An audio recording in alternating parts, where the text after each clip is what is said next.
What's popping, everybody? Oh, today is going to be a day. Today is the It's a day. football Friday. It's a football Friday. We got Wayne in the building. Moolage is in the building. Wayne got that Patriots flag up in the back. I'm mad at the Patriots With for the my own Michigan special. Brady.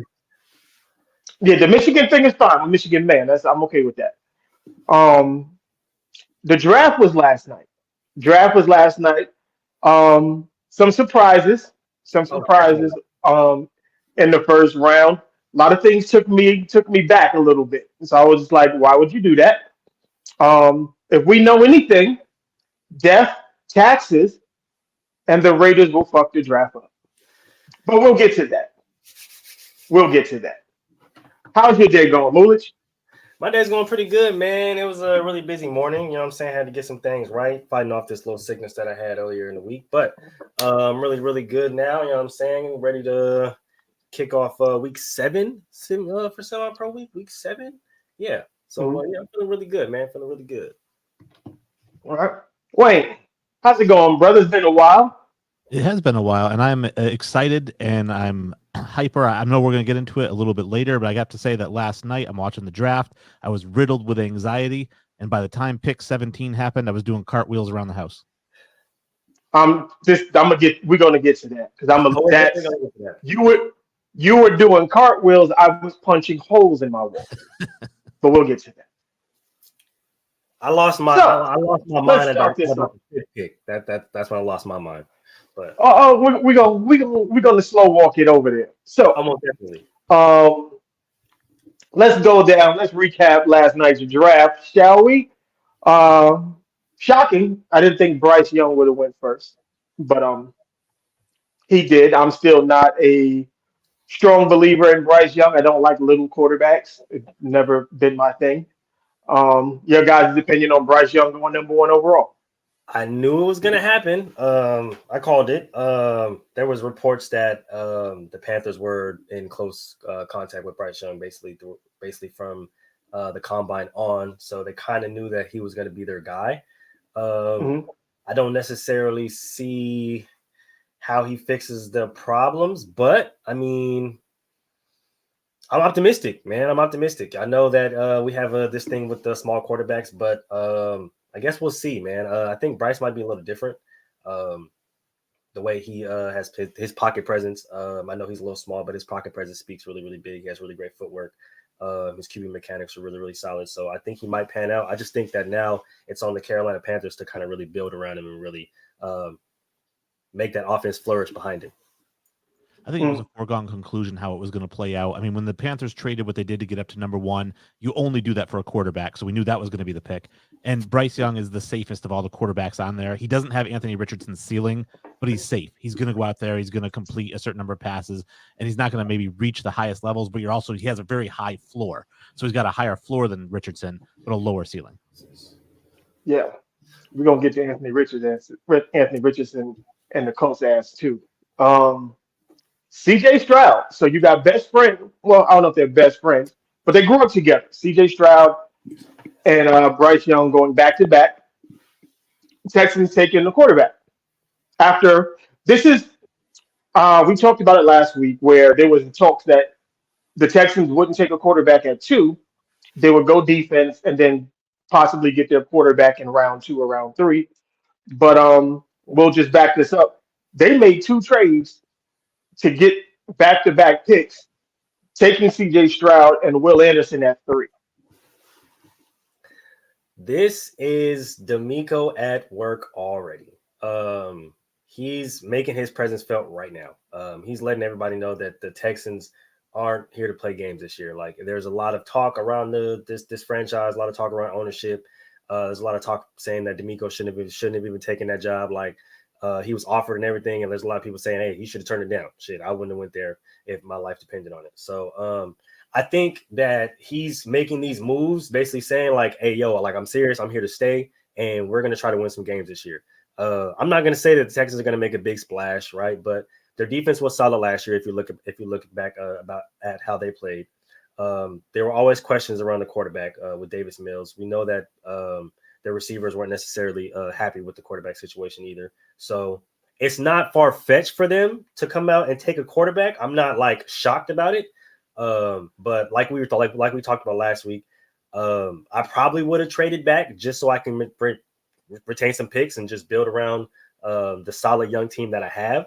But I'm not mad at it. I didn't think that CJ was going to come off the board so early, only because his S2 tests and the interview that came out after, and him saying that he's a football player, he doesn't test well, and there's a lot of coaches and a lot of coordinators are going to look at that and basically saying like, well, the games are the ultimate test, right? Like you go through practice every single day. Those are the lessons, right? Like those are the packets, the homework packets that you take home that lead up to the test at the end of the week or at the end of the month, right? So for him to come out and be like, well, I'm a football player and my tape speaks for itself, which it kind of does, but at the same time, there are some things on your tape that shows you do struggle in decision making, right? Like if you go back and watch his tape, there are some plays where some of those are touchdowns and you decided to go for the more difficult throw. So that's going to come into account, especially when you say that, well, I'm not a test taker. Well, the ultimate test is on Sundays, my guy. And that's nobody's going to pull any punches. You're going to go against the best of the best every single Sunday. And you're going to have to show them what you got. So it's going to come down to, at the end of the day, what type of player do you want to be? Right? Like you can sit up there and you can puff your chest out and say, I'm a football player and I don't take tests well and all the stuff like that. Or you can fix your mentality, fix your mindset now and go work on the things that you struggled at as a football player, as a man, and get better at those things. So now people have nothing to say. What fascinates me about the situation is I'm curious how CJ Stroud ended up there at the end of the day, because I really felt like there was no secret about it. Will Anderson was their guy. That's who they were targeting. That's who they wanted. Exactly. All the way. And I think that's why they started fielding calls for that second pick, because they thought, oh, well, somebody will take a quarterback. We'll get him later. So let's see if somebody makes us a great offer. And then I think that they realized, well, if we trade out of this spot, we're not going to get Will Anderson. Somebody's going to grab him before we do, and we're going to lose the guy that we're all in on. So they ended up doing this move, and I'm curious why CJ Stroud, because I'm thinking, I thought the plan was you take Will Anderson, you beef up the defense this year, you go 3-14, and you take Caleb Williams next year. But instead, it's like, well, we'll take our guy. Me personally, if I was the Texans, I just would have rocked out with Davis Mills. Let him do his thing. I would have taken Will Anderson and maybe Christian Gonzalez to pair him up with young Stingley over there. Stingley. Yeah. To boost up, to really get that defense. You get you the pass rusher. He's not dynamic in any way, but he's solid. But you get two, I would consider, lockdown corners, and they're young. That's another thing. Like you get two young, physical, strong corners to like really anchor down that defense. And then, like I said, if it don't work, you go get Caleb Williams next year.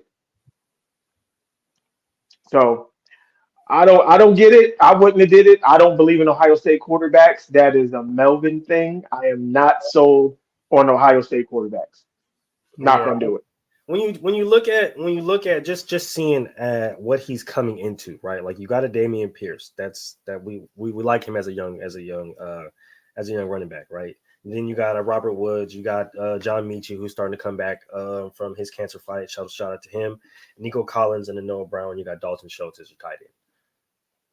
I mean, and trust me, I get it. I understand it, but you're gonna need more for that type of quarterback and the offense that you're to keep it. Yeah, to keep it a stack, I still would have went defense. I mean, because the dude Stetson Bennett is still on the board. You could have got him third, fourth round. Like, I mean, if you're gonna go, I don't think you had to reach at number 2 to get the quarterback. Honestly, I don't think they did either. Honestly, and then you still have Hendon Hooker that's still on the board. I know he's dealing with the knee right now. Yeah, I just said Stetson Bennett because if the goal is you really just trying to get to next year, that's I'm assuming in my mind. Let's go next year and get Caleb Williams. You can get Stetson Bennett third, fourth round, and if everything works out, then you don't need to go get Caleb Williams, and then you can use that on something else. Like, I don't know. I'm just not I don't do Ohio State quarterbacks, man. Not gonna do it. Not gonna do it. Speaking of knock on, we'll see. We'll see. I think. Well, I don't know. I'm still out on. nope. I'm still out. I'm still on the fence about it, but we shall see. We shall see. I'm not going to write him off like I write off UCLA quarterbacks, even though that young boy coming out of UCLA soon is going to be him. Well, at least they got Troy Aikman. Ohio State got nobody. Speaking of reaches, the Colts went Mr. Fantastic on this.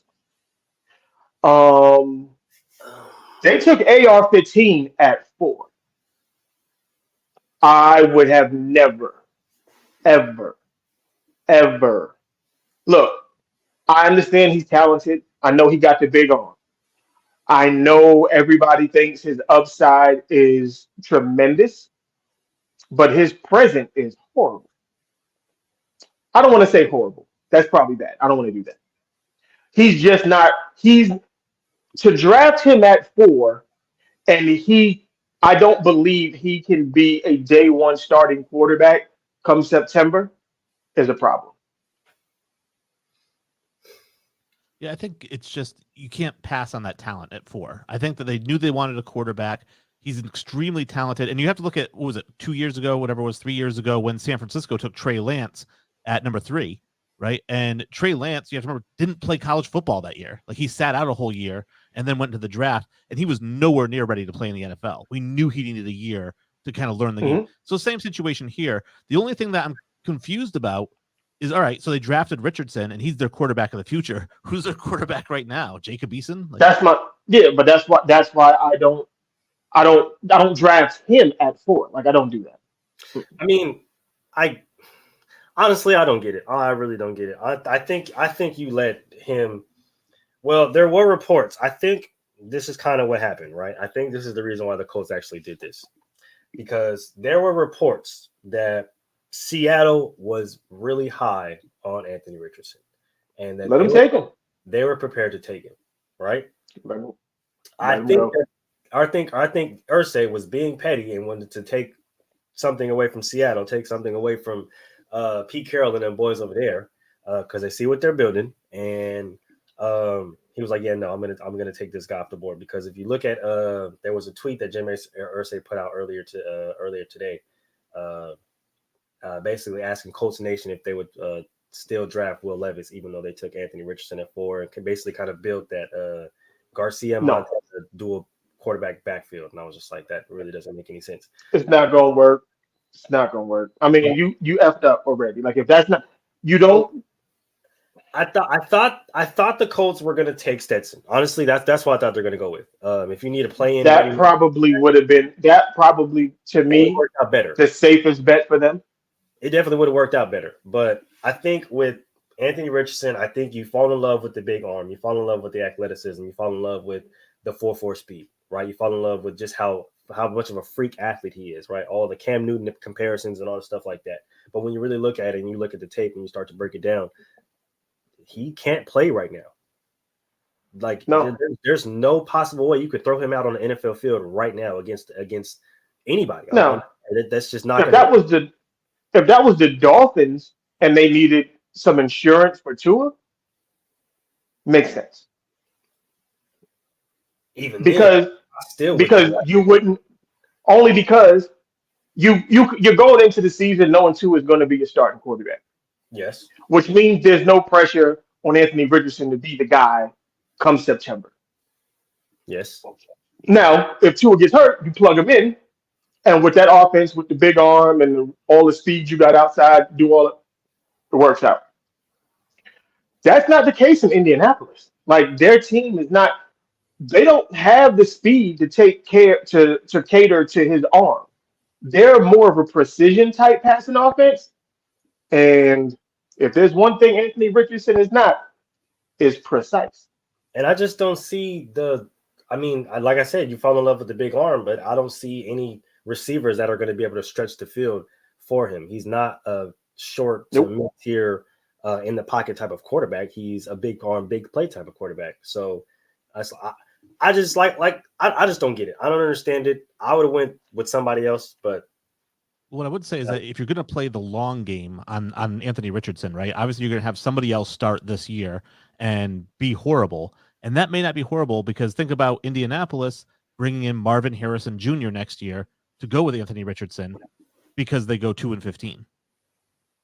Yeah, I don't. But I mean, I don't. Them drafting him at 4, he's the day one starter. Well, like I said, Lance went at 3. He wasn't a day one starter. I'm not mad at that at all. Michael Vick but- was number but- 1 overall, but- and he wasn't a day one starter. But they had quarterbacks already in place. Matt Schaub? Still, I mean, he was the starting quarterback. I can. Well, yeah. I mean, you got Jacob Eason in Indianapolis. He's going to start. He's going to be the starting quarterback, but he's not. But he was a rookie last year. 2 years ago. Yeah, 2 years. 2 years ago. But 2 years ago. I think the point is like, yes, they definitely want to make sure they got that insurance for their future. But yeah, I don't know. I feel like they might be playing the long game at the end of the day, right? You get your guys, then unless they bring in a veteran. That's true too. Unless they bring in another veteran, but even if they do that, they're still kind of playing the long game because they can still play for the draft next year. They could still.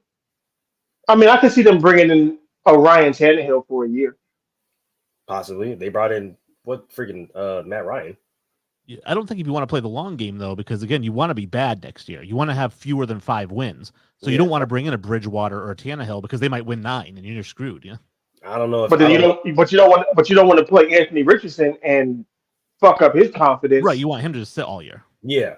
I don't think at least most of the year. At least most of 9 wins next year with the Colts. I think Bridgewater maybe like 8, but Tannehill, no. I don't think he brings you 9 wins with the Colts next year. If you decide to go that route, I just don't think that Tannehill, with what we've seen recently with injuries and everything like that, him in and out of the lineup and him being shaky with accuracy, I just don't see him capping off 9 wins. It's gonna be something. At number 5, the Seahawks really threw me off on this one. They went Devon Witherspoon. This is when I didn't understand why they needed another cornerback. This is when I panicked. This is when I started to panic, and this is when I started to sweat. Even though my AC was on like 68 in the house, I started to sweat. It started to get really, really hot. As soon as I seen that, I was like, "Oh no!" I was happy for a minute. I was happy. I started to sweat. It started to get really, really hot. Right. I was really.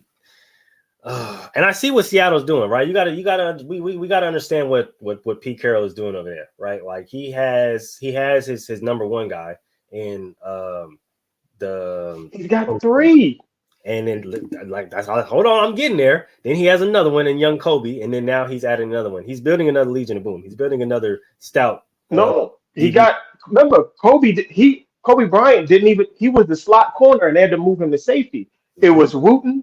And Woolen and who was the other guy on the other side? I forget. I'm trying to think who the other dude was, but he's a second-year corner too. Yeah, like I said, they're trying to build the new young Legion of the Boom. But they're all corners. Yeah, I don't know what Pete got going on over there, but you know he's insane. You know he's crazy, and he thinks up a lot of crazy stuff.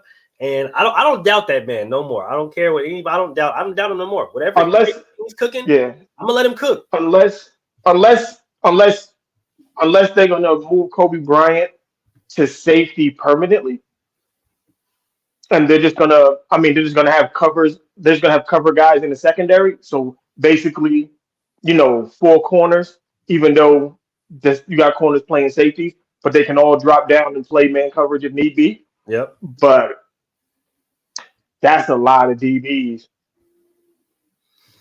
Yeah. Yeah. I mean, I will say that when they took Witherspoon, that was part of my whole mentality. And again, we're going to get to the Patriots, but for the last 3 months, I've been really pushing Christian Gonzalez to the Patriots. But I'm like, it's not going to happen. It's a pipe dream. He's the 6th or 7th pick.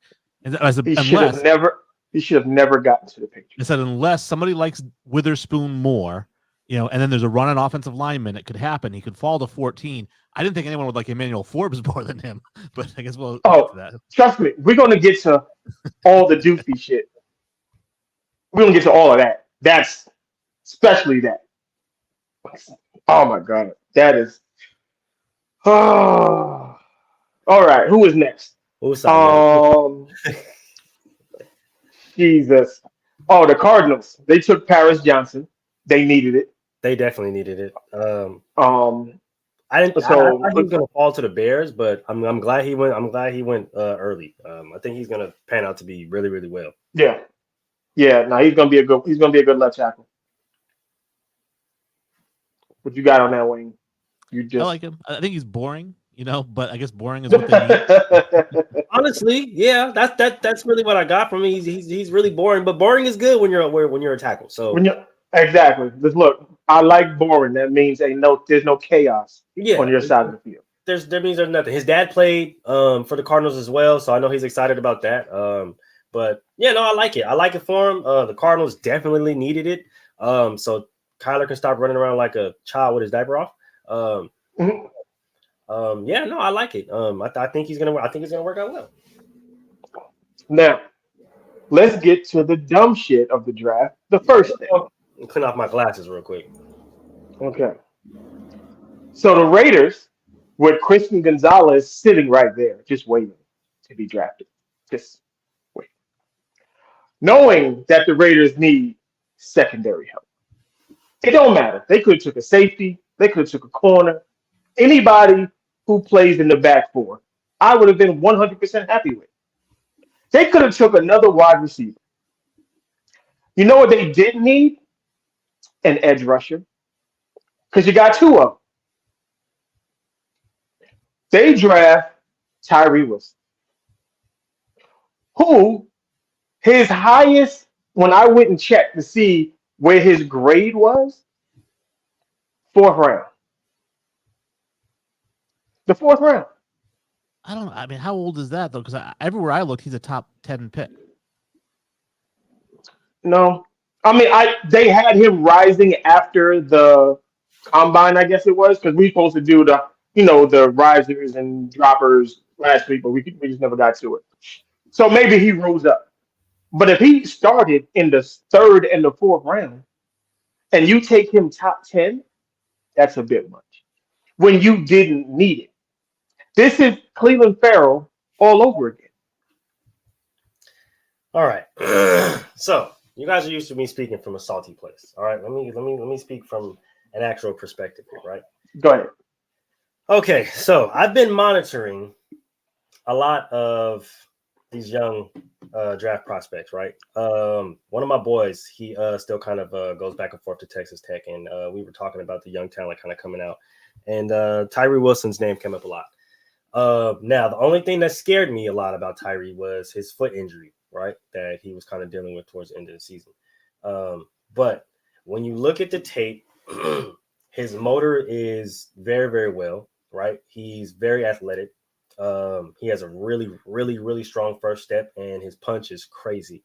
The only thing is he is going to need some tuning up, right? He's not going to come in and just be that instant force that everybody thinks he is. I don't think he's Cleveland 2.0, honestly. I think he's a lot better than Cleveland only because he's more athletic and he can kind of stand up and move him around. Cleveland was just a reach, honestly. But as far as us not taking a DB, of course, I'm disappointed because we still had Christian Gonzalez. All of them. No, Everybody. I'm not really too high on Christian Gonzalez only because I don't trust Oregon cornerbacks. I don't care how many picks they get at the end of the season. But honestly, my pick was Peter Skoronski from Northwestern. I wanted us to get another tackle, like secure that offensive line. That was the problem. That was one of the main problems we see in our offense. And if you're going to bring in Jimmy G, you need to surround him with things that are going to help him win, right? Like, I get you go out and get all these receiver pieces, but who's going to block for him, right? Like, we've seen how much trouble the offensive line caused the Raiders just throughout the years, right? Especially last year, they're interchanging tackles, they're interchanging guards. This guy gets hurt, that guy gets hurt, and now we're sitting up there down.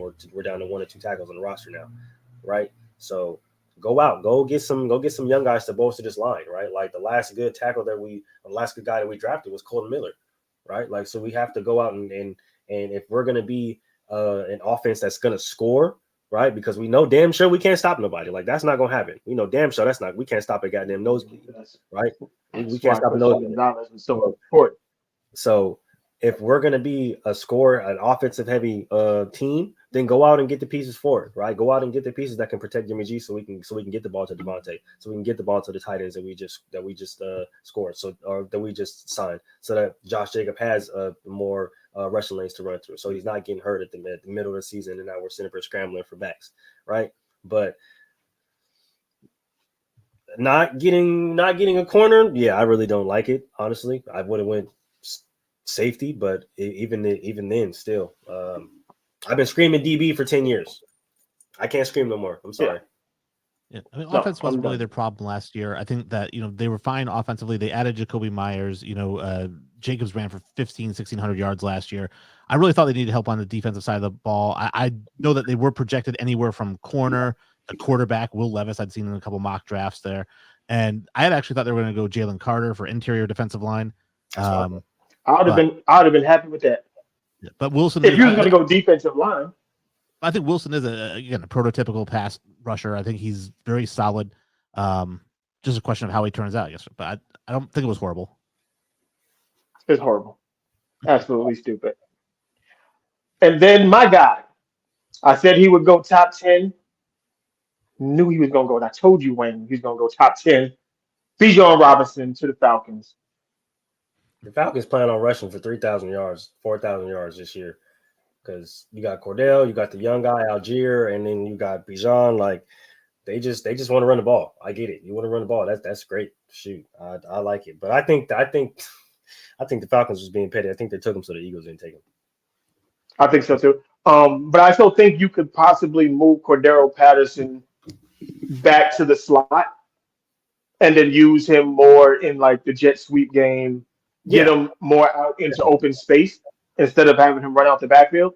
Definitely. That's definitely why they drafted Bijan. So they can because Cordell, he's getting older. His body's starting to get more, brittle. Let's just keep it 100. So he's going to be more looked at as the Debo kind of role back in the slot, getting the balls, jet sweep, stuff like that. And they're going to use him for a decoy a lot of the times.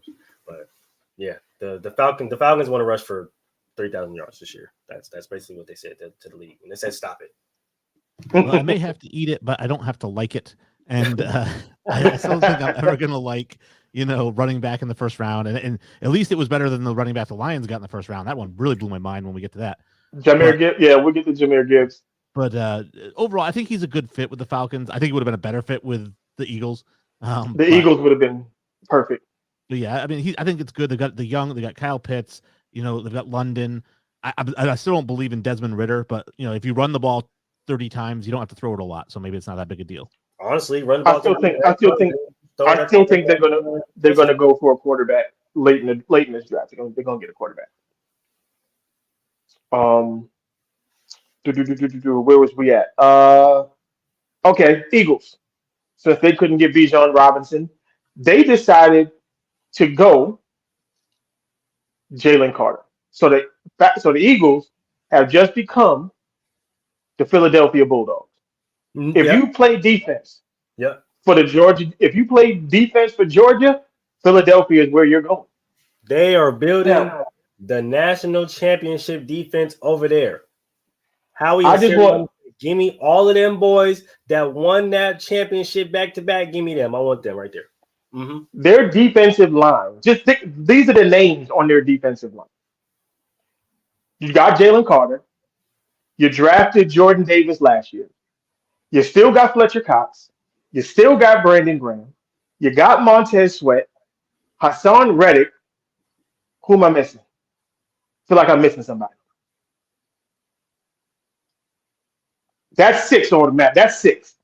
Not to mention you got Nakobe Dean as a linebacker. And then this is stupid. They're literally telling everybody, y'all not going to be able to do nothing on our defense. Nothing. You don't have enough offensive linemen to block that. It's almost disrespectful. And they can interchange them. Yeah, it's almost disrespectful when you think about it. Like they're really coming like try. I really want you to try to run the ball or try to even pass the ball at this point because like what are you gonna do? See, the thing is, I want to talk about how Howie and Sirianni talked about Jalen Carter in the interview yesterday, or I think it was this morning. Basically, one of the reporters had came out and he said that Jalen Carter wasn't taking any responsibility or any accountability for the accident that transpired earlier in the year. And Sirianni and Howie Long, they basically was just like, well, it's draft day. Like, why would you ask him a question about that during draft day? And like, how can you measure accountability through a Zoom call? That doesn't make any sense. Like, you're trying to come at this young man and trying to slander his name on the most important day of his life when like there's gonna be times like you want him to talk about an active open investigation, like you know that he can't do that. So just commending them on having their players back even when he's not there, he's not immediately there. I'm saying he wasn't at the interview, so they definitely didn't have to do that. But it speaks value to the character, right, of the organization in which he's going to. Or so I like it, man, and it's the Eagles are building something scary. Let's just say that they're building something really scary over there. That defense is gonna. I want to see the defense looks like in real time. Yeah, I like the pick for the Eagles as well. I thought they did a great job there. And I also, when it comes, don't even get me started on reporters at the draft and bringing up, you had a single mom. What would she say today if she was, I don't even want to talk about that. Oh no! I'm glad you said that. You're the only other person that caught that. I am going. Look, I'm gonna lose my shit when we get Exactly. further down this list. We're gonna get into it. I got you. We're gonna get into it. I got you. Don't even worry about it. Go ahead, Wayne. Yeah, so I'm glad that I didn't see any of them. The two people who interviewed him, I didn't see them bring up the car crash to him. But I do think that the thing that kind of rubbed me the wrong way is when they were announcing the pick and you could hear the people talking, whoever it was. Like I don't know who said what, but somebody did say when he was drafted, they're like, all right, yeah, I mean, this young man's paid enough of a price, don't you think? I'm like, there's two families that buried somebody. You can't say that. Like, don't say anything. Sure. Can't say, especially on national TV. You just can't. There's something you don't say that on national TV. Right, and when nobody, we don't even know what actually happened. Exactly. So, I don't know the details of the case yet. So let's just against leave him it. in that sense. Like I understand. Yeah, I know what you he mean. probably feels horrible about it too. Right, but I know what you just mean. like don't bring it up. Yeah, exactly. It's like just leave it as it is. It's an open investigation. It's an open case. Like nobody really should be discussing it at the point. So the fact that reporters or people are trying to bring it up, and I get it, it's important because it adheres to his name and it's because he's connected to it. But at the end of the day, it's not something that we should be talking about in this moment because the moment's not about that, right? Like we don't want to take away from his moment, but at the same time, we don't want to make his moment overshine families losing their loved ones. So By tragedy. It's just not the place to talk about it at that time. So I definitely like shout out to Howie and Nick Sirianni for shutting that down because they understood like this isn't the time to talk about that. Like there's going to be times in the future when we get to training camp all the time to talk about that, but right now isn't the time. So let's focus on the draft. Let's focus on these young kids getting their life changed. Yep. So let's round out the top 10. The Bears took Darnell Wright. And of course, they needed. Huh? I actually like it a lot. They need offensive line help. It don't matter where it was. Do you want to know why I like this though? Because it shows that they're building or they're doing exactly what we say, right? Build into your young quarterback. If you want this guy to give you everything that he has and you guys want to succeed behind him, if you believe in him, then build in him, right? Give him what he needs. Give him a receiver. You did that. Give him another receiver. You did that, right? Give him some help on defense. You did that in the offseason, right? Or you're still doing that in the offseason, right? Go out in the draft and get him an O-line. You're doing that, right? I like it because this front office, they're starting to take it seriously, right? You're not seeing the typical moves that are like, oh, well, we need this, but let's go ahead and draft this. But we need this, and let's go ahead and draft this. It's like, no, build with the people that you have. Let them show you what they got. If they don't have anything, move on from them and continue to build. That's football. Mm-hmm. Yeah, you got to have the offensive Yep. line. And I know that Mel probably is not a Justin Fields fan because he's from Ohio State, but I actually like Justin Fields. I liked him when he was in college. And I think that he just Hey, needs to not be running for his life because I think he is a decent quarterback. But if he's a guy who's going to run for 1,000 yards a year, his career is going to be over in 4 years. I mean, he Yep. needs to be able to sit back there and throw. No, I just don't believe he can do it. That's why he's running. Um, this is different. This is different. He is. I'm not. He'll be a good quarterback. He'll be a good quarterback. I man, don't. give my boy I Justin some credit, man. Yeah, give my boy Justin some credit, dog. Yeah, he'll be a good quarterback. He'll be a good one. We'll still see. I still don't until I get more evidence. it's okay, I will man. The put him jury's in the still same out. category with the rest of them, the Kirk Herbstreits and the rest of them Ohio State quarterbacks. I'll give you that. It's okay. The jury's still out. It's Man. I got faith in my boy, man. okay. Um, Titans at 11. Peter Skoranek or Skoransky. What's his name? This is exactly Skoransky? what I wanted the That's what Raiders it to was. get. We talked about that. So, and hold on. If this is the Yeah, case, he the why big dude why with the would little arms. He got T-Rex arms. why would they put up all this stuff about Malik Willis if he wasn't prepared to take the quarterback? I'm I don't confused. understand any of that. Like, I thought Malik Willis is the guy who's primed to step up. He's a guy who I actually thought should have been a first round pick last year. that's why. And he ends up going in the third or Y'all fourth liked round. him last? I didn't like him last year. Yeah, the guy's got a cannon for an arm, and I think he's going to be a really good quarterback. I don't know Just don't why know all where this it's stuff came going out though. about them not believing in him, especially when they were shopping Tannehill. Like, how can you shop Tannehill and say you don't believe in the guy who's coming up behind him? Who do you believe in? Thank you. That was my question, right? Because I'm like, okay, you don't want Tannehill, right? You don't, and this is the thing I'm starting to realize about Tennessee, right? I'm starting to think they don't really know who the fuck they want their quarterback to be at this point, right? Because I think they believe. I think they believed in Willis, and then they got him in the facility and realized it ain't but gonna work. but at the end of the day, they have to look at the recipe that they gave him, right? And this is the thing. This is the thing I've been saying about the Titans for almost 6-7 years now, right? I don't think they know what they want in a quarterback. Honestly, I don't think they know because you had a Marcus Mariota, right? He takes you to the playoffs, then you get rid of him, you go get Ryan Tannehill. You have a Ryan Tannehill, he takes you to That was a Jeff Fisher thing. That was a Jeff Fisher thing. But it's still, the problems haven't changed though. It doesn't really matter who's at the helm. The problems haven't changed. You have a quarterback that you entertain for 3 or 4 years, and then you ship him off, and you get another one that you entertain for 3 or 4 years, and then you ship him off, and you get another one that you want to entertain for 3 or 4 years. It's just the same.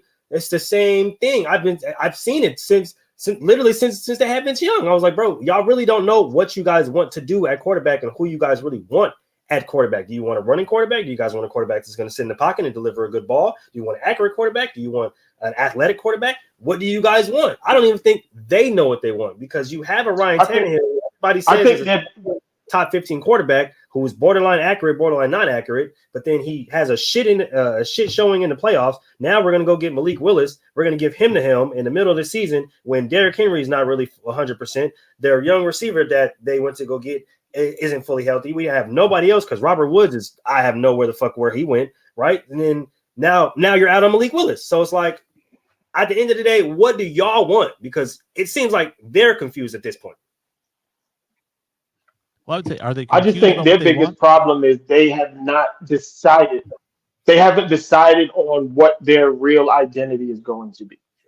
I just think they don't know what it is. And that's why like I know they got Derrick Henry, but are they committed to running the ball and having a play action type offense? Or do you want to open it up and have receivers? Because I don't think you wanted to open it up because you got rid of Julio Jones and AJ Brown. So now what? Okay, we're going to run the ball with Derrick Henry, but then get mad that Ryan Tannehill only threw for like 2,300 yards. Well, who is he supposed to throw to? Or get mad when Derrick Henry gets hurt because you can't. Right. So their identity is up in the air, and that's a coaching thing. Yeah, and I'm not sure what they were expecting from Malik Willis when he comes in there as a rookie, who Oh, came I out of got one. I thought Liberty, you were going to say something. right? It's like, oh, you expect him to come in here and win an MVP his rookie year? Like, what do you expect him to do? Thank you. That was my thing. I'm like, there's so much high expectations on this young person to come in from Liberty, mind you, Light that shit up. and to come in and ball when he ain't got nobody to throw to. The person who he's supposed to hand it to is in and out of the lineup, and then it's like, well, you don't even trust the starter originally. So it's like, what the fuck I'm supposed to do? Come here and do? I'm gonna come in here and try to do what the fuck I did in college, which is what he did. He was running around, trying to make plays, trying to do what he did because they don't have a direction. They're literally like, yo,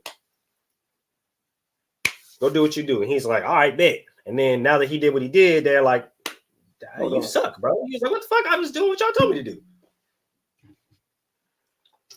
Yeah, it's. I think it's an identity issue.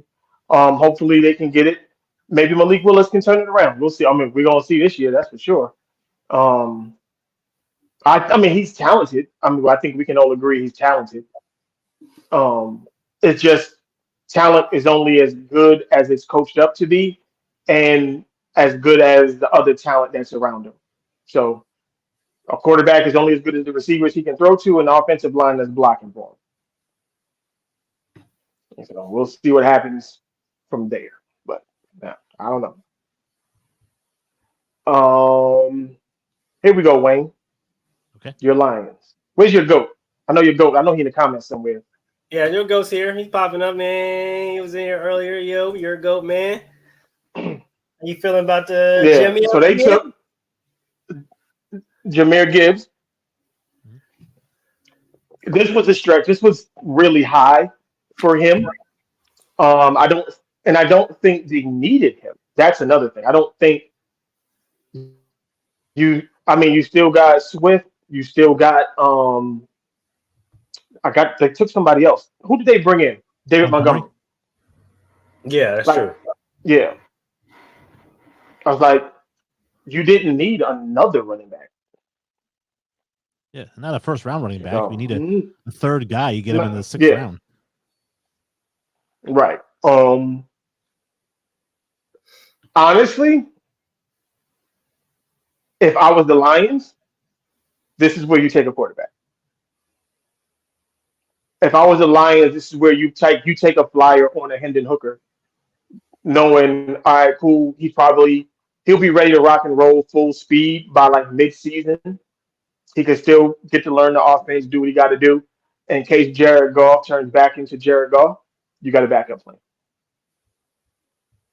Yeah, that's a good move. I thought it was a stretch, but hey, I'm not really. It doesn't. I don't know. We'll see what the Lions can do. Honestly, I mean, I see they win defense in the second with the second pick, but yeah, we'll see.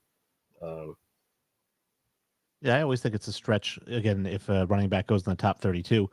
But I think that this one definitely isn't going to. This one's definitely not going to pan out. Yeah. I really don't understand the strategy. I thought quarterback too. I thought this is where Levis is going to go, but I also understand that both the quarterbacks that were on the board, Levis and Hooker, are going to take time. Levis is a project as much, and that's why he's fallen so much. And Hooker needs to kind of recover from that injury. So if you're the Lions and you want one of those guys, which why wouldn't you? They really should have traded back into the 20s, because you want to get those guys with that fifth-year option, get them in the first round, but not at 12 or not at 10. Right. Agreed. I can agree with that as well. If you can still get the same guy at 21, you get him at 21. You mad at that? Who was that? Packers. Packers took Lucas Van Ness. That is a big dude, by the way. Yeah, he's huge actually. Nickname Hercules. Yeah, he is a big dude. When they said his name was Hercules, I was like, well, we need to take a look at him. If you go call somebody Hercules, you need to look like Hercules. He's close. He Yeah, can do it. he's pretty damn close. He's pretty damn close. I like the pick. I think they needed it. I would have probably went with another receiver since you're gonna run with Young Love. possibly some young offensive linemen Yep. because I know they're was getting old over there. But I'm not mad at it. Their defense was a problem last year, so I was thinking offensive line for them Yep. as And well. I it think was they've shown historically that they will not draft offense. I mean, they've drafted 4 offensive players in the last 25 years or something like that. The last receiver they took was back in 2003. So I think it's just they're a defense only kind of first round team, and then they get their offense later. yeah, offense later. Yep. right. I mean, and to their credit, the formula works. So we're not It going to does. knock them on their formula. It does. I'm not And mad at it. they hit on their offensive guys later. The Steelers, Broderick Jones. Needed. I didn't know much about Broderick Jones. I didn't know much about Needed. him. Needed. He's needed. He was needed on that. Yeah. On that. I like needed. Broderick Jones a lot. I actually thought that he was going to be the Patriots' first round pick. He's a monster.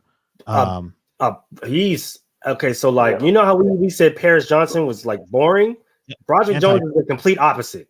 Yep. Yeah, when I was watching, when they showed his highlights, and I was like, "Oh, he's that type of offensive lineman."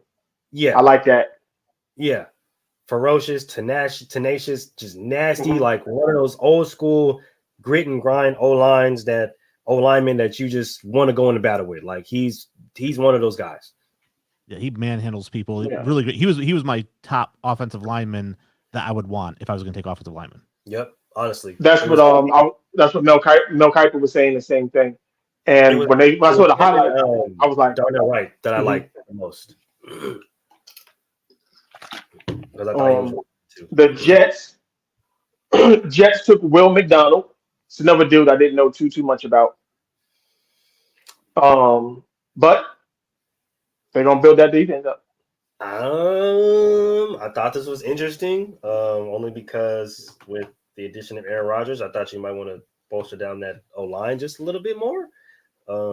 I think they wanted to get Broderick Jones, and from when I was watching it, I think they was because who made the trade to go above the Jets? Was it the Steelers, right? Yeah, Steelers traded with the I think it was Patriots. the Patriots Steelers. traded back. Yep. Right, and I think they was projected to get Broderick Jones, and then the Steelers was like, not today, Now, and they jumped him. but don't they have Mekhi Becton, right? So was Jones going to come in and play right tackle? They do have Mekhi Becton, but I think he got hurt last year. Okay. I think he tore his ACL last year. So they're probably trying to get something to bolster. I know the Jets, they did suffer a lot of injuries with their young talent. So they're probably trying to get it to really kind of bolster that O-line just in case. Because just when you look at Aaron Rodgers' career, he's always kind of dealt with O-linemen in and out of the lineup. And that's kind of always been not the difference maker, but kind of hindered him in a sense. But yeah, I'm not mad at it.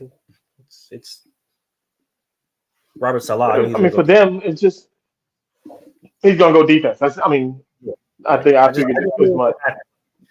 You got Aaron Rodgers. You got your picks, and I heard that the Packers they essentially did this to keep the Jets from getting linemen, or from getting somebody, or no, actually, yeah, from getting a lineman. Because they ended up not getting. I wouldn't doubt it. Would not doubt it. They play a lot of goofy games with this draft. Next is when I started punching the air. Go ahead and mute my mic. Go ahead, Mel. Do you think? So everybody knows I grew up a Washington fan. So they hold a very special place in my heart. But we love effing up the draft just as much as the Raiders do. So Christian Gonzalez, all the DBs was available. Washington decided to get a corner who weighs as much as my niece. This dude is 160 pounds. He's 6'1", 160. 6'1", 160. I was 100. You want to give him the 6 pounds? We'll give him the 6 pounds. I was 130 pounds in high school. Like, come on now. Like, look as a sophomore. I'm not gonna say he's not a good player. But if Derrick Henry turns the corner and he's sitting there, you might as well Thanos snap his ass out the league. Go for the shins, my boy. He don't. He's too small. What are you gonna hit him with? Go for the shins, my boy. He's 166 pounds. Go for the shins. Ain't enough shit. One of Derrick Henry's legs is him. He got to go for one of them shins. Or this is my favorite, right? This is what you do. This is what you do, right? As a smaller corner, because my playing weight was probably like 175, 176. Right? Small corner? Small corner. Okay. Small corner would be a 5'9", 180, 190. Small. When I say small, I don't mean like 160. I mean like small, like skinny small, right? Because people always he's call me petite. Right. So, as a smaller corner or a petite corner, as my boy Mel would like to put it, you got one job, big dog. Stay outside, man. Stay outside. Attack that outside shoulder. Attack that outside leg. Outside hip. Stay outside. Force everything back inside because you got about 5'6", 375-pound dudes coming right at you. Good, bro. You good. You did your job. When the coach see it on film, he's gonna be like, "Hey, that's a good job on you, my boy. That's a good job on you. You forced it back inside to you big guys. They come funneling inside now.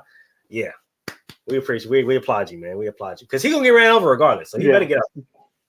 So I'll defend it. He's gonna get obliterated. I'll defend it a little bit, and not because of what happened next, but I'll defend it because Emmanuel Forbes is a turnover machine. I think he had 6 interceptions last year. I think 5 or 6 the year before. So he knows how to intercept the ball. You don't have to be a great tackler if you're that kind of corner. Deion Sanders couldn't tackle a dummy. But that's don't do that. We're not gonna do that. We're not gonna do that. I will say this. We will not do that. Deion Sanders can and did tackle. Okay, we're not gonna do that. We're not gonna do that. 0 tackles. You can make. We're not gonna do that to Prime on my show. We are not gonna do that to Prime. Here's a little on this show. Okay, I got real-time evidence of him tackling Marion Butts and Natron Means and a whole bunch of we're not gonna do that. We're not gonna do that. On my side, I can't. No, I'm just saying he's a playmaker. I'm not saying he was Ronnie Lott. Yeah, I'm not saying he was Ronnie Lott, but Prime made tackles. This dude, nope. I don't see it. The pick really. He could be a ball hawk all he wants. That the pick is really because he's long, he's tall, he moves really, really well laterally, and like you say, he's a ball hog, right? So he's gonna go attack the ball. This is me speaking from a football mindset, right? Like he's gonna go attack the ball. Now, when you look at that specific division that he's gonna be in, he's probably gonna cause a lot of problems for a lot of those receivers in that division, only because they're not really good getting off the press. And I'm gonna say too, if this is the guy, I don't care if it's Saquon. It's gonna be cold. It's gonna be the middle of December. I don't care if it's Richard Sherman or who it is. If your cornerback is your tackler, you're in trouble. If your cornerback is your best tackler, you're in trouble. Like he's there to make plays on the ball. He's not there to tackle Derrick Henry. He's there to make plays on the ball. Tell that to Josh Norman. Okay, look,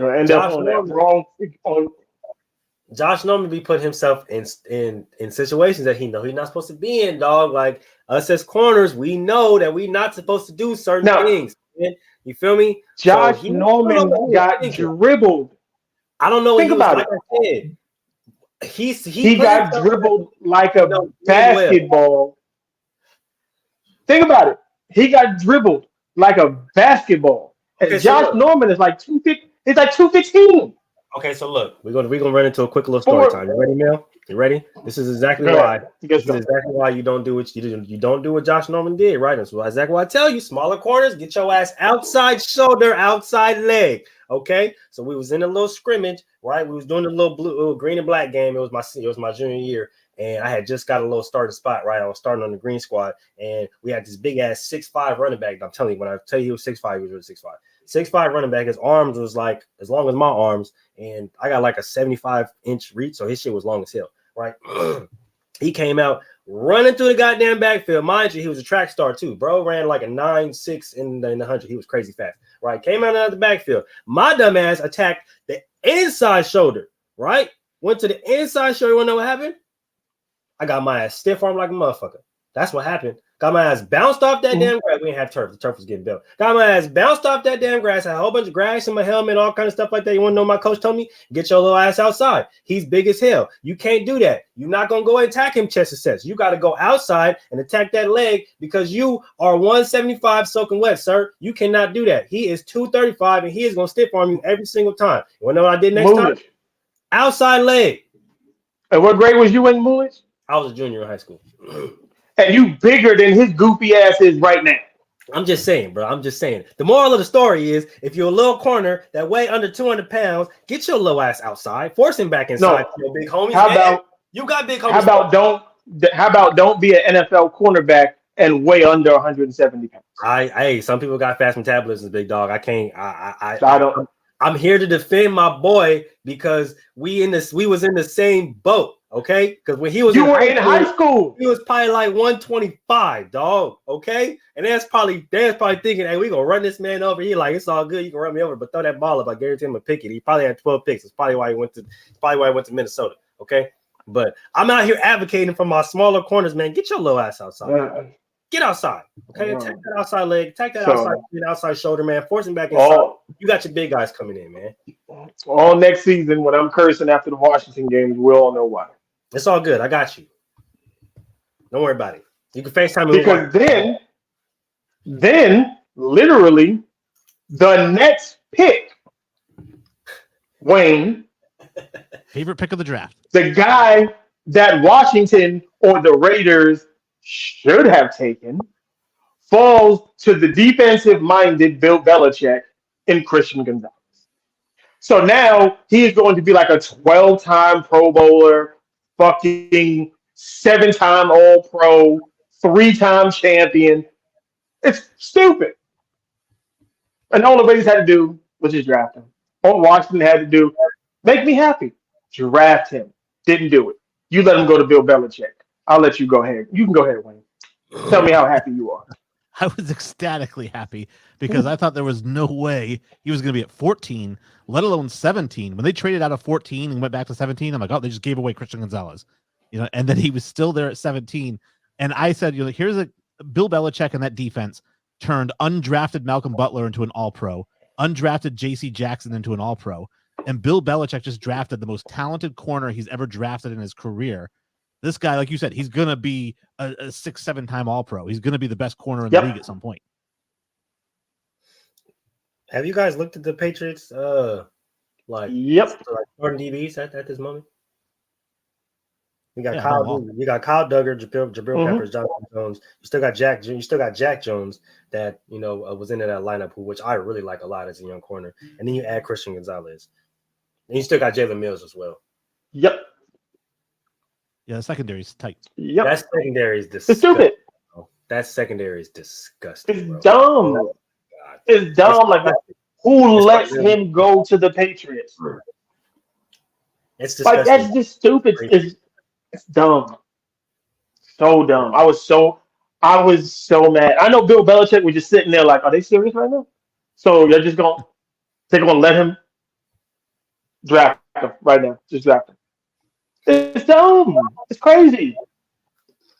Oh, then right after that, it's like I felt like he knew. They were like, everybody above me is stupid, so I'll get it. I'll get what I like. He definitely knew. Him and Robert Kraft was talking. He probably called Tom Brady and Rob. They was probably chopping it up. And watch. I'm gonna get this Christian Gonzalez kid. You guys don't like him a lot. Watch. And then he came and he's like, "See, I told you. I really does this." They racked up draft picks and still got the dude that they wanted. This is ridiculous. I hate the Patriots. So the Lions, they went old school.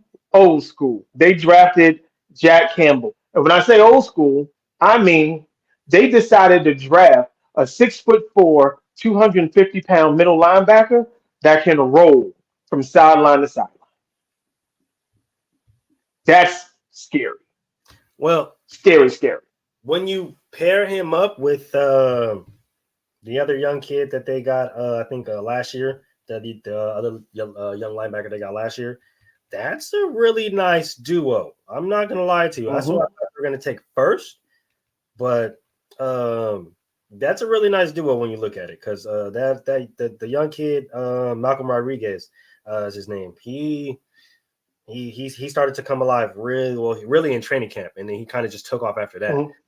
So when you pair him up with that guy, with you play these two guys up together, you got a CJ Gardner-Johnson.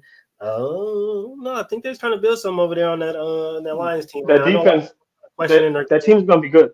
Yeah, not a lot of people trying to question their picks, but I don't know. They might be building something. It might be unorthodox. You might not never heard of it before or never seen it. It might be weird as shit, but I think they might be building something different. It just need a quarterback. That's all.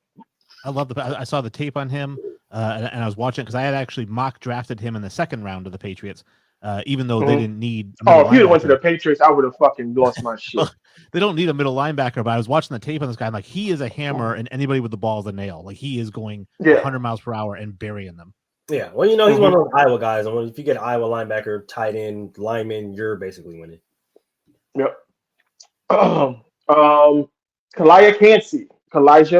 Cansey went to the Bucks. Basically, Aaron Donald 2.7. Yep, I thought they were going to take a quarterback here, but I'm not mad at it. Man, Baker is there. They don't need no quarterback. I mean, shoot, you can get a Will Levis if Baker gets hurt because he's been dealing with that labrum injury. You can go get a Stetson. Kyle Trask, he's the backup. Then you got Kyle Trask as a backup. Like, come on, you can do better than that. Yeah, I mean, but if you got a chance to get, Aaron Donald light, I'm okay with that. I'm not mad at that. That was a good pick. That was a good pick. Where do we go? Seahawks. This is the guy that I wanted. And this is Jackson Smith. In Jigba. Yes, sir. I like him a lot. And I don't like Ohio State players too much, as we know. But I think he's special. I think he's special. In Seattle, they'll put him in the slot. He'll work in the slot with Tyler Lockett and DK, and he's going to get a lot of favorable matches. So if they're going to do what I think they're going to do, don't be shocked if he wins Offensive Rookie of the Year. I like this pick. I love the pick, actually. I think that, and Geno Smith has got to be ecstatic because not only did they not draft a quarterback to pressure him, but they went and got him another weapon along with Tyler Lockett and DK Metcalf. Yep. It's basically you put that with way of saying we kind of trust you, Geno, right? Basically. We're gonna run with you, and I like the pick a lot.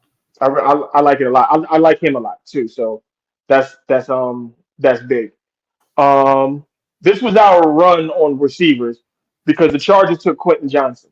I probably wouldn't have took Quentin Johnson right here, but I got other guys that I like better, and we're gonna get to one of them who went to a team that crazy. But so what do y'all think about the Quentin Johnson to the Chargers? And he's tall. He's a big receiver, and I guess he's fine if you have Justin Herbert throwing you the ball. My issue with Quentin Johnson, because there was talk that he was going to be maybe a top 15 pick early in the year, and before we got to the postseason. And as I've watched him, I'm like, the guy drops too many balls. Thank you. He's not a clean route runner. Thank you. So I'm like, I understand he's 6'4", but he also runs a 4.6. He's not Calvin Johnson. Right. So my thing is you got that guy on your team already, Mike Williams. You have a better guy than that on your team already with Mike Williams. He's the same frame, same type of build. I think they needed somebody to take the top off the defense. I mean, it's just like I said, it's a reach, right? Like if I'm the Chargers, I'm looking for somebody that's gonna stop the defense, right? Or that's gonna stop the run, right? I'm looking for extra O-line help because we all know the Chargers can't stay out. Chargers are gonna charge us. Something's gonna happen with the Chargers. So they're gonna get hurt. They're gonna blow a 30-point lead. Who knows, right? I'm looking for something that's gonna help my team in the long run. That's gonna help me win games. I'm not gonna reach for receivers knowing that you really don't need any, especially one that's going to resemble the receiver that you already have in Mike Williams. If you're going to get him because Mike Williams constantly gets hurt, I can understand that point. But this guy is not even. I thought, like I said, I would have second round, maybe second round, third round. Second. Honestly, I mean, me personally, like I said, if you was gonna go receiver, I would have took Jordan Addison. That's just me. I think another receiver you're a better who receiver. I think is who I think is very special. But definitely not Quentin Johnson. That's just Melvin. Um, what do you think, Wayne? No, like I said, he's just tall, but that's about it. I didn't really love it. I think this was a weird receiver class in the sense that I think in any other year, most of these guys are second or third round picks, and they happen to make it to the first round because it's just a bad year for receivers. No, I think the top guys are the top guys. I think they still were first round picks. I just don't. Quentin Johnson just wasn't one of them. Yeah, no. I do like He Addison. We'll just get to him. I do like Addison. yeah, yeah. We'll get to him. Then we get to Baltimore. They took Zay Flowers. This is the guy that they needed. Um, I want to get to my little rant real quick. Wayne touched on it a little earlier.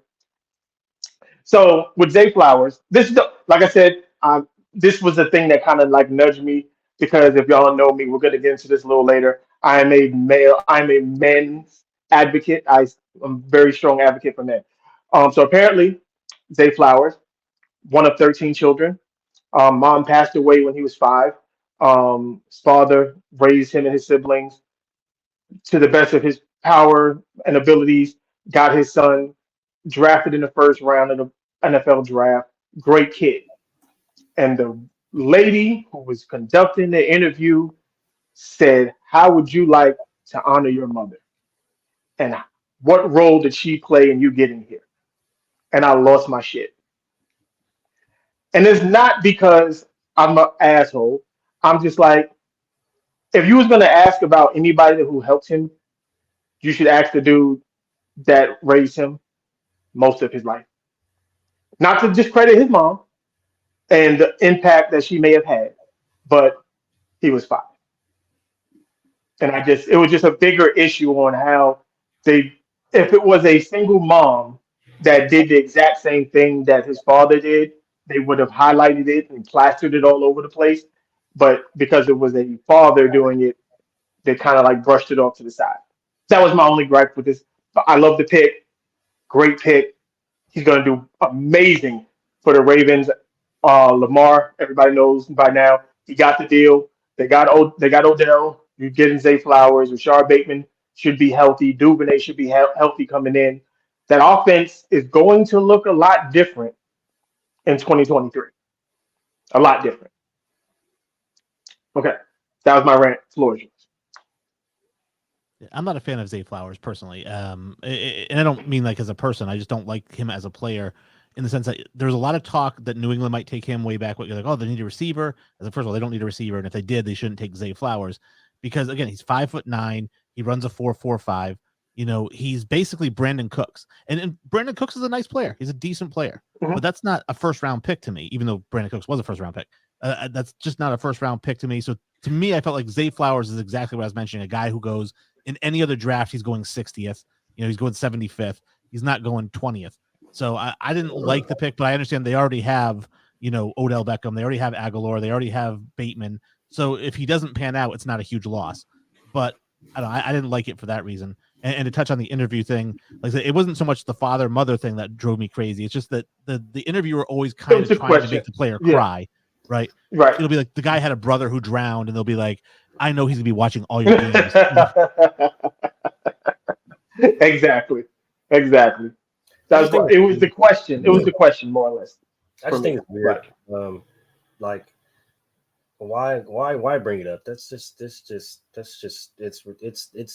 it's unnecessary, honestly. Like they do it every single time, and it's like, bro, we get it, bro. We understand. Most of these people that are watching have lived these lives, so like we understand. Like that's not what we're watching for. We're not watching to see a damn sob story, bro. Like we understand it, right? Like you don't have to bring up the Mhm. traumas of every single damn player that and had went through something traumatic or that had did something traumatic or their past, whatever the case may be. I like the Zay Flowers pick only because it brings receiver depth to an offense or to a system that Because needs, they're gonna throw the shit out the ball. I just want everybody to know that. which is what they need to do. And let me go on a little Lamar tirade real quick because a lot of people seem to be disrespecting Lamar Jackson as if he hasn't given the Ravens everything that he has and then some. They want to say after 2019, he didn't really do anything, didn't really pan out, but people are ignoring all of the injuries that the Ravens have had throughout the years, right? Like, And not him. Everybody likes to put it on him. yeah, That exactly. defense has been riddled with injury I'm each like, of I'm the not past even two talking seasons. about him. Like, you can look at the O line, you can look at the receivers, you can look at the 2-3 running backs. Like every single one of their running backs got injured, serious Mm-hmm. injuries. They had to get new ACLs damn near. So then you go, and that's just on the offensive side of the ball. Then you go on the defensive side of the ball, D line, linebackers, DBs, every single level, serious injuries. And they look at Lamar like, hey, well, you're supposed to do this, you're supposed to do that. With who? Like, let me know, please. Let me know with who, because I don't see anybody. All I see is Lamar and Mark Andrews, right? So if you have that and those problems transpire for over 2 years until now, to where it's like, oh well, now Lamar wants to sit out because he feels like he's better than T. It's like, nah, what the fuck? Ain't nobody here. What I'm supposed to do if ain't nobody here? Y'all want me to come defend the house and ain't nobody here to defend it with me? Like that doesn't make any sense to me. You guys want him to go out and show you he's this superhero type of person, but it's like he's not doing all that alone. He still needs a whole army behind him at the end of the day. Like the Josh Allens, they got his, right?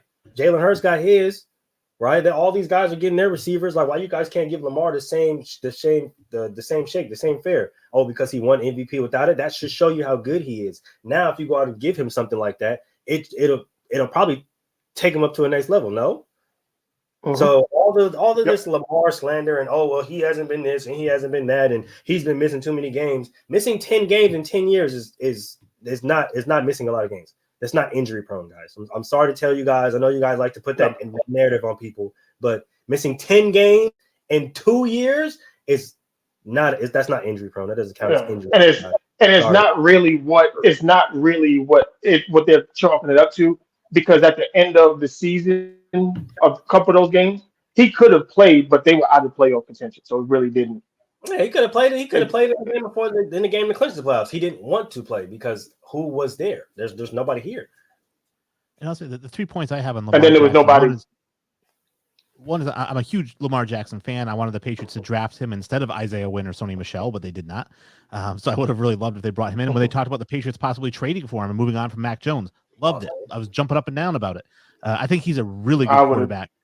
And I think that he throws the ball really well. I don't think he gets enough credit for how good he throws the ball. Absolutely. And he gets zero credit for that. He gets zero credit for that. I wouldn't have given him the guaranteed money only because he's only played the full season once. And I'm like, if I'm going to guarantee you money, you guarantee me 7 games a year. If you can guarantee me 15, then you're going to get less guaranteed. The guaranteed money is for guaranteed playing times, the way I looked at it. And that was my only knock on him in terms of the contract. I'm glad he got paid. I thought he deserved to get paid. And if he I think he plays. I think he plays through some of the injuries had he had some insurance on him. But now that he has the insurance, I believe he'll play the bulk of the season. Like he'll have knick-knacky stuff that he'll play through that he wouldn't have played through before. Basically, like if he would have got paid last year, then the whole debacle of them making the playoffs, running with Tyler Huntley, Lamar, can he play? Can he not play? He's playing. Lamar would have played.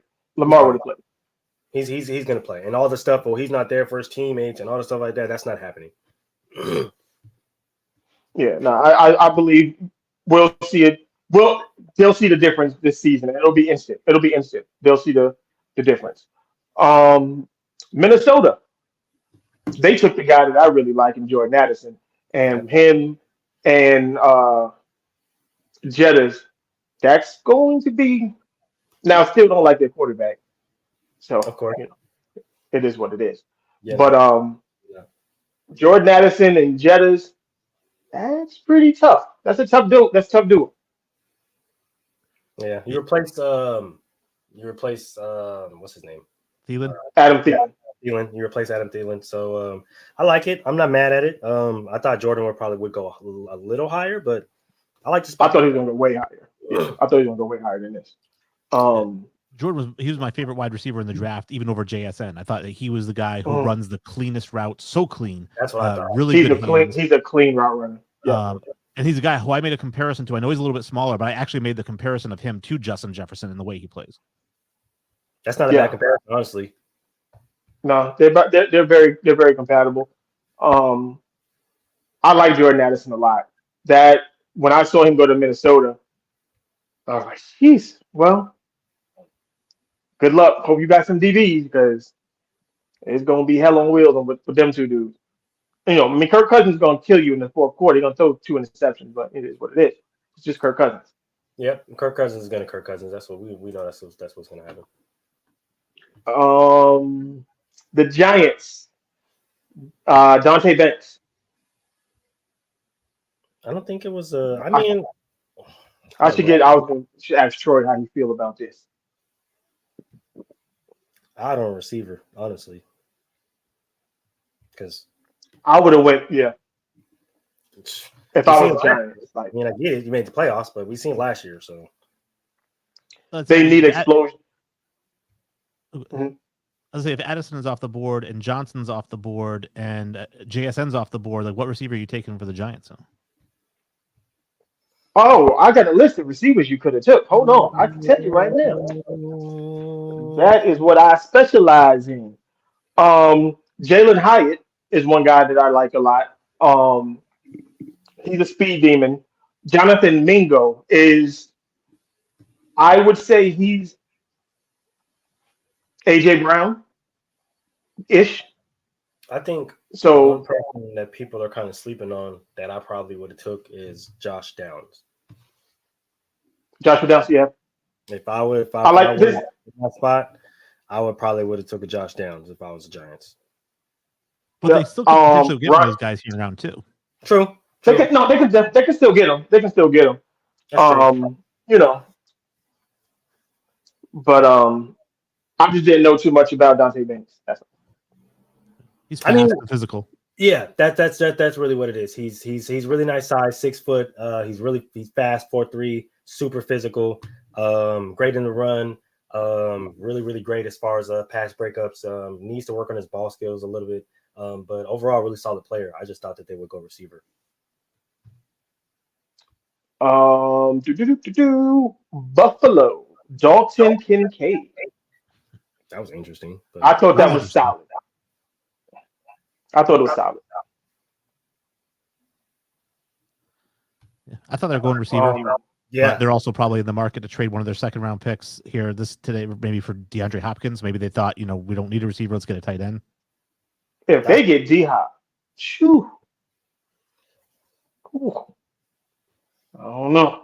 The Raiders are still trying to get him, but if there is any truth to that, a D-Hop and a Stephon Diggs. Oh my gosh, the AFC gonna be tough. Wow, the AFC East gonna be tough. If that happens, then the Patriots were right for going to get an extra corner because I'm gonna need it, dog. I ain't gonna lie. Well, knowing Bill Belichick, he got a crystal ball in his office, and he's like, "I see all, I know all," and he just starts making his moves based off of that. I mean, well, probably because he was like, Aaron Rodgers going to the Jets, got to see him twice a year. D-Hop might go to got to see them twice a year.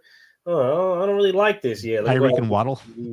LCC, I was just saying, Tyreek and Waddle. Yeah, I don't. Nope, let me go ahead and get these corners, man. Let me get these DBs. Yeah. They're not gonna be able to do nothing against me. Yeah. I see.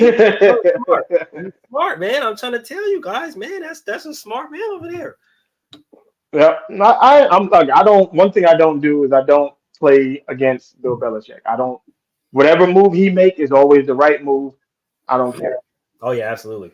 And he knows what he's doing. That's the reason why he got so many DBs over there. He's like, I want to pass the ball. Try it. See, I'll question Seattle for doing silly shit by getting a bunch of DBs. I will not question Bill Belichick. Dallas taking Mozzie Smith, my guy. They needed it. They needed D-line help. Definitely. Well, I think they needed D-line bolster help, like just kind of rotational pieces, right? Like pieces that so that your main guys aren't playing for so long and on the field so long that they can get off the field and get a breather, so guys can stay healthy. And they needed And a two gap guy to yeah, get the damn line off the linebackers. They yeah, needed that. they needed somebody that can create enough havoc so where Michael Parsons is freed up to where he can go and get the quarterback. And as much Mhm. as, again, obviously in New England, we say in Bill we trust. And I know a lot of people give Jerry Jones crap about being the GM and the owner. I'm going to say this. Jerry Jones has never missed on a first round pick, ever. I don't think so. No, he does it. He does it That's great. true. That's true. That's absolutely true. Jerry Jones does not miss on first round picks at all. You can go back and look at it since he's bought the team. That man's Mhm. track record. His track record is stout. Then the Jags, Anton Harrison, Yeah, I like it. solid. Another solid pick for another. I think the Jags are in a good place where they don't need to, they don't really need too many things. They're just adding depth to what they have. Yeah, they need to And protect their franchise quarterback. Yeah, yeah, and it's smart because they're pouring into him, right? So you have to protect him. So I like it. The Jags are going to be very, very formidable next year and the years going forward. and I think Trevor's gonna take another step forward this coming season. Um, Bengals, Miles Murphy. Like it. This is a sleeper pick. I thought he was going to go a lot higher. This is a sleeper pick. This guy is Yeah. absolutely insane. When I tell you, when I tell you guys, there's a difference between a football player and a footballer. This boy is a footballer. Okay, like when on the field, it's a monster, a straight monster. It's hmm absolutely crazy. Yeah. And I mean, it's the logical pick for them because reality is they don't need help on offense. If they want to get to the Super Bowl, they need help on defense. Yep. Defense. And so you get an edge rusher. I mean, when you're talking build your defense, edge rusher, corner. And so they Yep. got an edge rusher. Can't hate it. Yep. Yeah. And I think their next move, if he's available, where is he at? They're gonna end up getting one of these safeties. Mark my word. If Brian Branch is still around, That's what I said too. he's he's gonna end up on the Bengals. And Shamari Connor, that's my sleeper guy. Yep. From Virginia Tech. I love Virginia Tech DBs. That's just They're my really guy. good DBs. Um, where are we at now? The Saints. What is his name? Brian Breesy. Brian Reese. Reese. Yeah, I don't know. I wrote it all messed up. I was rushing while I was because as the picks was coming, I was writing them down. Yeah, Brian Reese. But yeah, I mean, I don't. The Saints need so much. So Yeah. Well, that's what I was just saying. I've been different to it because I don't think it really matters. It yeah, doesn't they really just need a lot. need it for him at all. They Yeah, have it's just they have a solid quarterback in play. They have a really cool to mid-tier O line. Their D line is pretty solid. They got some really good linebackers this year. That just really doesn't move the needle for me. Honestly, is Michael Thomas playing? That's the I only don't question. think. I mean, at some point he'll play. That's the only question I care about with the Saints. Is he playing or not playing? Because he's going to be different to your offense. Yes, you got the young boy Olave over there, but is Michael Thomas playing or not? Mm. Or no, is he gonna stay healthy? That's Is he going to play? Shit, that's all I want to know. Is he going to play? Yes or no? I just want to know. it. For like 3 weeks, and then he'll get hurt again. Nolan Smith, we kind of touched on that earlier. Another Georgia Bulldog going to the Eagles. Um, He's yet another one. another fast edge rusher, linebacker hybrid. Him opposite Hassan Reddick is just stupid. That's all I can say about that. Like He's it's just 38 and runs a 4.39. It's another one. right. Like it's just bad. Also, the Eagles. They're looking to repeat. I mean, not repeat, but go back to the Super Bowl for a second time and not lose this time. Oh, absolutely not. they're like I said, they're building that back-to-back championship defense, and they're succeeding. Yeah, there's like we lost this game on defense, and we will not lose it on defense again. And then last pick in the first round, Felix Azuma to Kansas City. Yeah. Kansas City really don't need too much of nothing. That's what I say. Every pick for them is a luxury pick. Yeah, like they don't really need too much. I thought they were a receiver. Well, they done took all the Giants wide receivers. They don't need no more receivers. I mean, you know, you let go of Juju. You might bring in something a little extra to help. You know what I'm saying? You know, can't help. But like like Wayne is saying, is like you can. There's still juice in like the second and third round for the Chiefs to get. They want to get a receiver. That's true. I'm just. But then again, I think don't they have somebody that's somebody from the defense that's a free agent right now? Is it Frank? Frank Clark, I thought they let go of, right? Frank Clark is gone. That makes sense then. Okay, that makes sense. I think that's why they got Azuma. Azuma is supposed to be that next thing. Yeah, that makes sense then. I can understand that. And I would like to see them add some receiver depth, but like we're saying, they can do that in the second, third, even fourth round. They can do that. And Patrick Mahomes is such a good quarterback. He's one of those guys that doesn't matter who you give him for receiver. He's like Aaron Rodgers. Remember Aaron Rodgers? They're like, he's got crap for receivers, but they'd all catch for 1,000 yards. You know, Patrick Mahomes is that guy who, whoever you give him as a receiver, they're going to be great receivers. I don't know about that, but it's okay. That's just me. That's how I feel about it. That's just me and my Patrick Mahomes shit. I don't really. We'll see. I don't hate Patrick Mahomes. Just anybody's watching. I just don't think he's as good as y'all think he is. That's all. He's not the second coming, as everybody wants him to believe. I think he's the first coming. No. Never seen anything like he could only wish to be as good as Tom Brady or Peyton Manning. Well, to have Tom Brady's stats, to be as good, I mean, he's way better than Brady ever was, even in his prime. No. Winning is winning. Look, he may have the strongest arm, but intangibles is a lot. We'll see. His career's not over, so we got time. Maintain it for a while, like Brady did, and just this is the reason why. Like Brady, with his competitive nature, bro, like just his will to like not lose. And I get it. I'm seeing it in Patrick Mahomes, kind of, sort of, a little bit, but it's like with Brady, I was, man, and trust me, being a Raider fan, it's just like, man, nope, 30 seconds left, down by 2 touchdowns. No, we're gonna lose this game. We're losing this game. Brady's gonna do something. We're gonna lose this game. So I don't know. I got to see more of that from Mahomes before I started to put him up there because like I said, he got time. He got time. He got time to prove me wrong. He got time to prove me wrong. He got time. As Wayne knows, with Brady, it was every week. Brady could be down by 21 with 17 seconds left, and he's coming back to win that game, bro. That's just what's going to happen. Well, that's why one of my favorite, clips from when you watch the football thing there, and they talk about the Super Bowl, and they show the Falcons up 28-3, and like you got the two receivers there on the sideline. I think one of them was Sanu, one of them was somebody else, and they were like laughing, like, "Oh man, this thing's gonna over with." And I think one of them goes, "No, we never did been up against Tom Brady." Yeah, no. Yeah, it's not over. It's not over till them.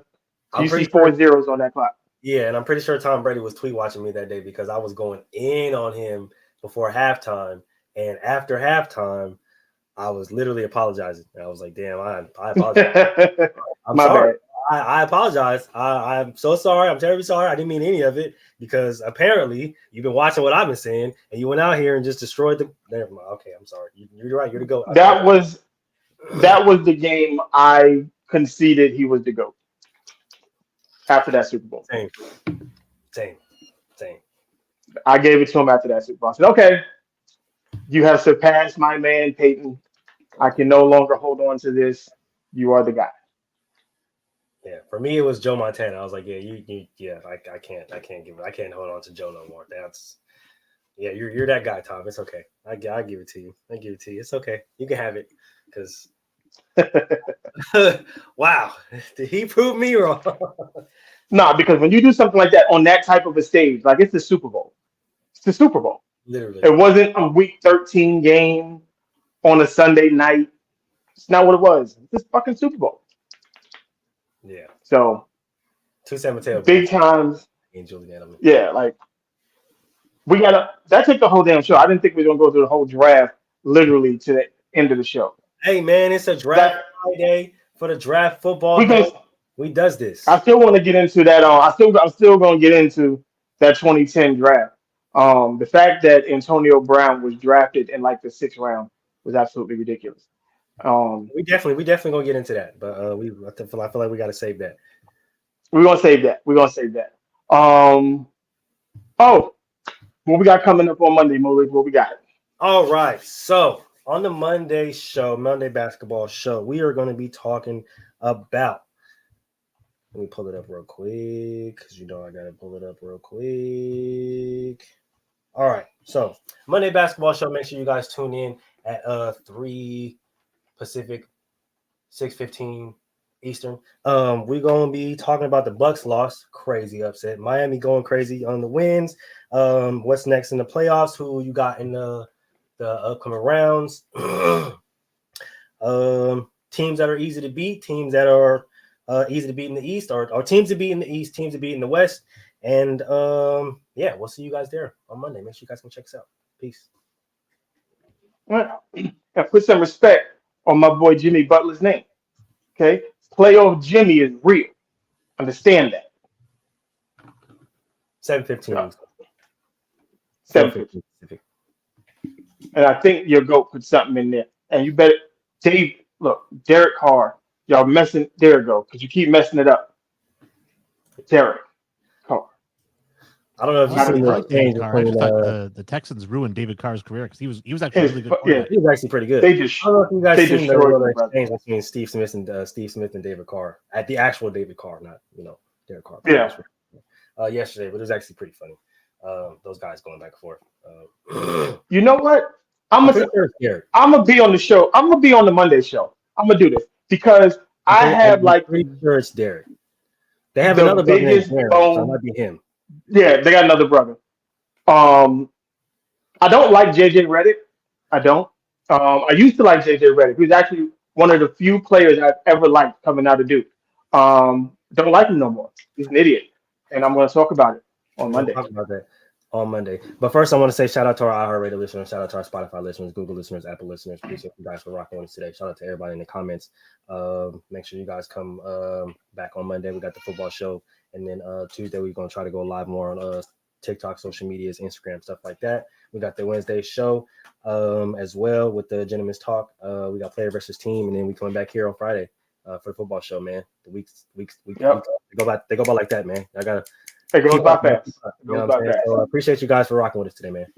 This is day 2 of the NFL draft, so I'd say that, as happy as I was at Christian Gonzalez, if you want to put some nice, rich, delicious gravy on that mashed potatoes, I want DeJuan Jones and Jonathan Mingo today. Jeez, like that it. happens. I look, as a fan, you're supposed to want everything. It's like Christmas for football players. So we enjoy it. Yeah. We're gonna recap. I don't know if we should do a live and recap the draft after. We can. What you trying I'll to talk to you. Yeah, I'll talk to you after. We'll see what we do. Maybe we'll do a live and recap the 2nd and 3rd round. What are they doing? 2, 3, and 4 today? They're doing 2 and 3 today. 2 and 3. Okay. So maybe we'll recap that on live or something like that. Yeah, appreciate everybody for stopping through. Yeah, there's a lot of things working in the background, a lot of things getting ready to pop off real soon. Moosey's gonna have some news. I got some news. GQ, he's definitely gonna have some stuff he wants to talk about coming up. Y'all need to stay tuned. A lot of things are changing. And for the good. Man, a lot of beautiful things. Yep. So yeah, we thank you for tuning in. It's another Football Friday. Enjoy the draft today.